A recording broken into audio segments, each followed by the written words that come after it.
Alright, pushers, welcome back to the final episode of Mr. B History. We did it. I can't believe it. It seems like so long ago when we just first started this journey together. And now we're here all the way to 2016. Whew.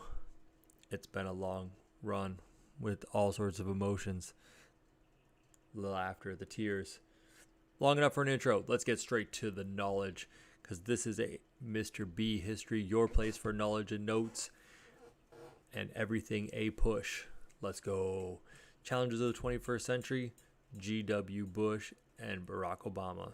2016.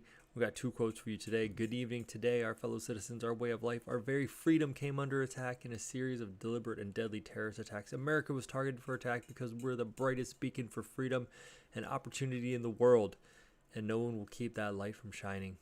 We stand together to win the war against terrorism. That's George W. Bush in an address to the nation on September 11, 2001. And then we have a great quote from Barack Obama in his Democratic Convention address in 2004.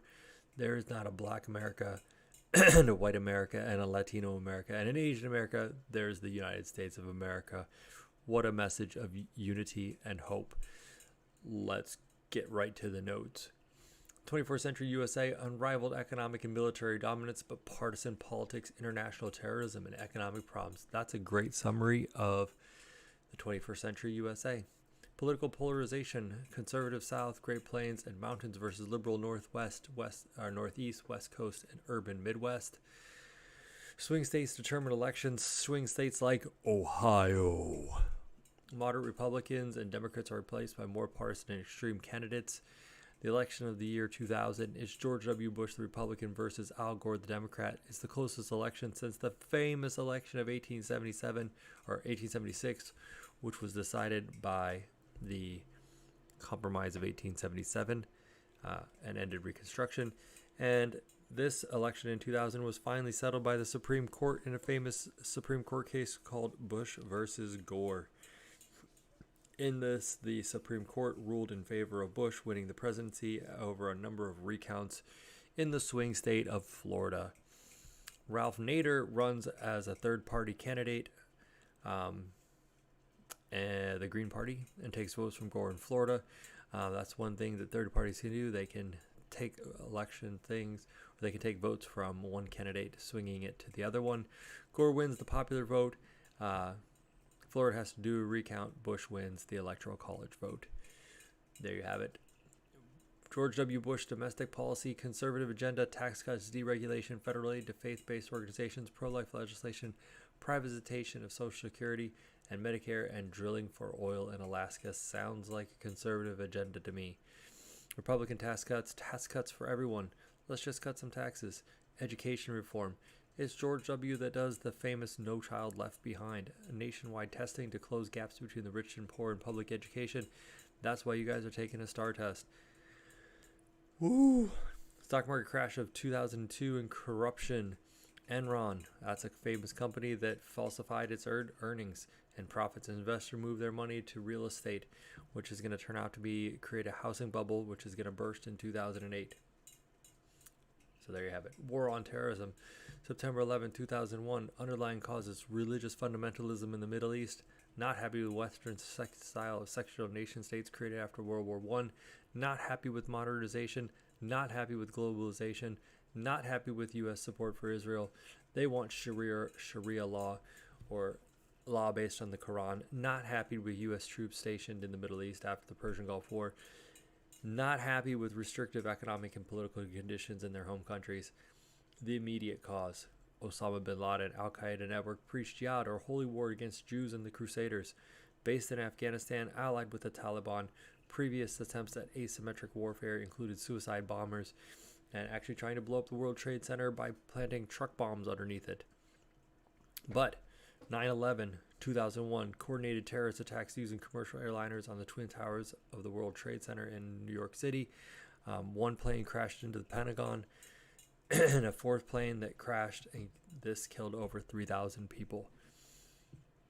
The greatest attack since December 7th, 1941, Pearl Harbor. War on terrorism, Bush foreign policy. The immediate response of George W. Bush was to declare war in Afghanistan. This war lasted from 2001 to 2021. U.S. invaded Afghanistan to find and kill Osama bin Laden, stayed there for 20 years trying to establish democracy, but failed to do so as the Taliban takes back over in 2021. Homeland Security, background checks, airport searches, taking off your shoes, not having bottles going through the airport. The USA Patriot Act of 2001 gave the empowerment to spy on U.S. citizens, suspected terrorists held at Guantanamo Bay. George W. created the Department of Homeland Security and the Director of National Intelligence to coordinate the efforts of the CIA and the FBI and prevent future terrorist attacks in the United States. George W. comes up with the Bush Doctrine. The Bush Doctrine is the U.S. was justified in preemptive attacks to stop terrorism and the use of weapons of mass destruction, or WMDs. That's right. Why wait for them to attack us if we attack them first? This preemptive attack is used, or this Bush Doctrine is used to justify a war in Iraq. The war in Iraq is no way related to the war in Afghanistan, even though both of them are nominally in the Middle East. The Iraq War was, or Operation Iraqi Freedom.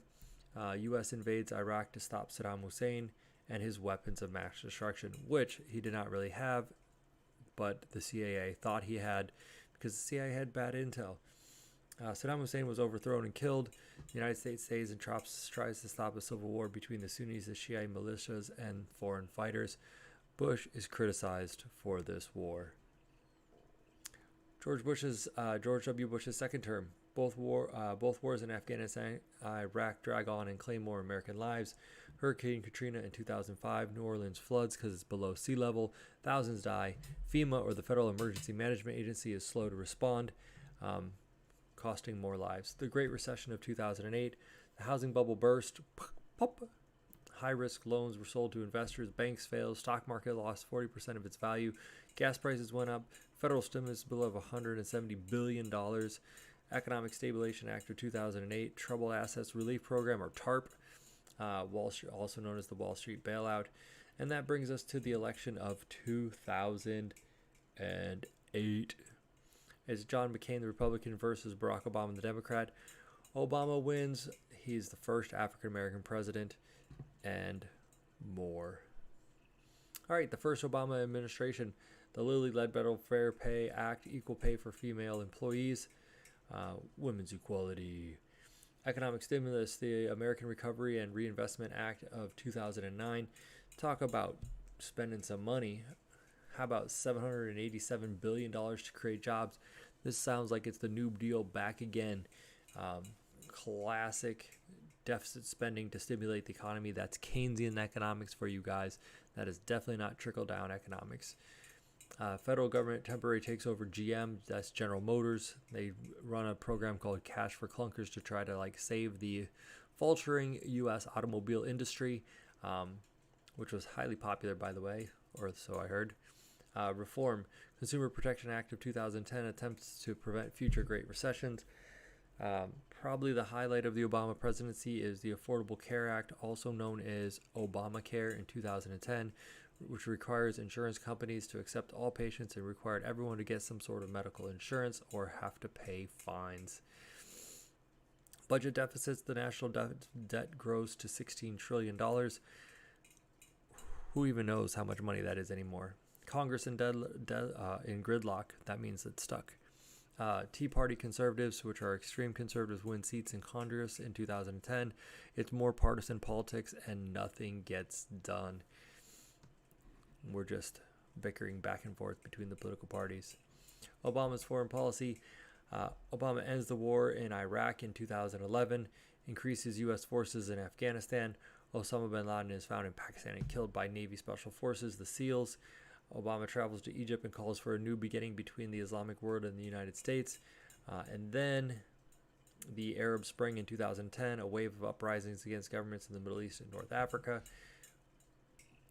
The second Obama administration, partisan budget conflicts, terrorism, homegrown terrorists, the Boston Marathon bombings, So it seems like we're doing a good job at preventing outside terrorists to attack us, but we're still having problems with terrorism within the United States.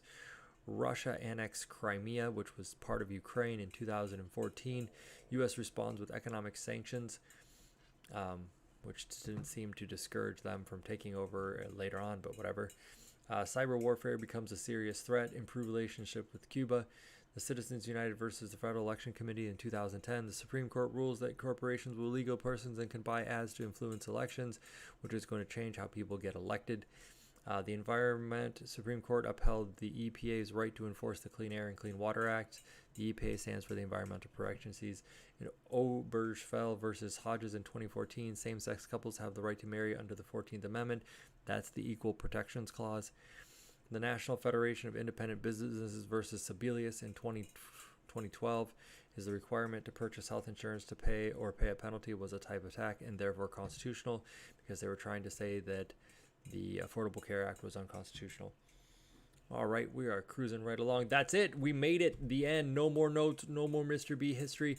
Goodbye, A pushers, and good luck.